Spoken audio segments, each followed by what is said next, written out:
ఎంత అన్యాయం, ఎంత పాపం కట్టుకున్నారు రెడ్డి.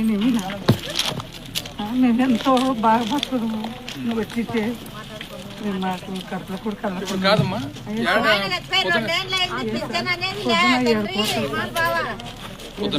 ఎంతమంది పోతున్నారు? పోతారెడ్డి సుమారు ఒక 5-6 మంది పోతుంటారు.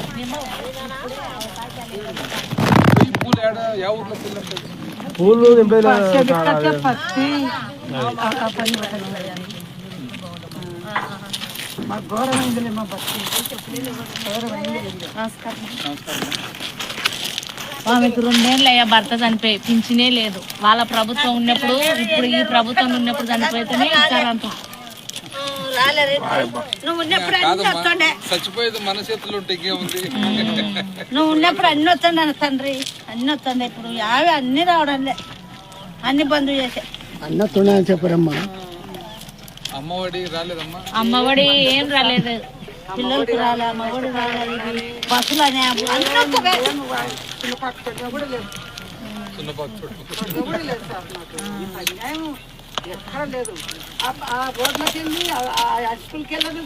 ఎక్కడెక్కడల్లో పొగుడుకుంటున్నారు రెడ్డి మిమ్మల్ని. రాజరెడ్డి బాగా చేసినాడు, రోడ్లు బాగా చేసినాడు, పిల్లలకి బాగా చేసినాడు అని సింధులో కూడా అంటున్నారు. ఆయన ప్రభుత్వం రాజరెడ్డి మనకు బాగా చేసినాడు. డోన్ల హాస్పిటల్ బాగా కట్టించినాడు, ఇప్పుడు మళ్ళీ ఫలంగా బాగా 10 మంది స్కూళ్ళ కోసం అంతలా బండి వేసుకొని ఇంత సాయం చేసినానికి ధర్మం లేదా? ఇంత సాయం చేసినందుకు ధర్మం లేదా? అది కొండను చూడు ఎట్ట పడి చేసినాడు. కన్ను మూసుకొని పోతున్నారు, కన్ను మూసుకొని పోతున్నారు.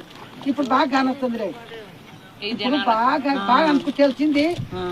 జనాల కంటే జనాలకి ఏం చేస్తారు? ఓట్లు వేసి జనాలు టీడీపీకి వేసి కదా వాళ్ళ సమరం. ఎవరు వేయలే ఓట్లు టీడీపీకి, అయినా ఎట్లా అర్థం కావడం.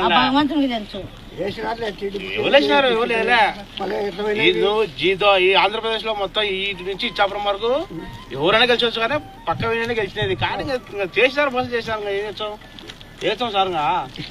మేమైతే ఎప్పుడు మందు అయిన వాళ్ళం కూడా మందు అయినాం. నువ్వు ఓడిపోయినావు అంటే మాకైతే మైండ్ పని చేయలే. నేను ఆశయాలలో చూసిన తిట్టుకునే పెట్టుకుంటా.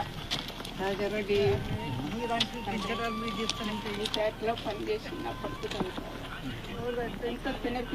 పూచలలో అప్పుడు మనం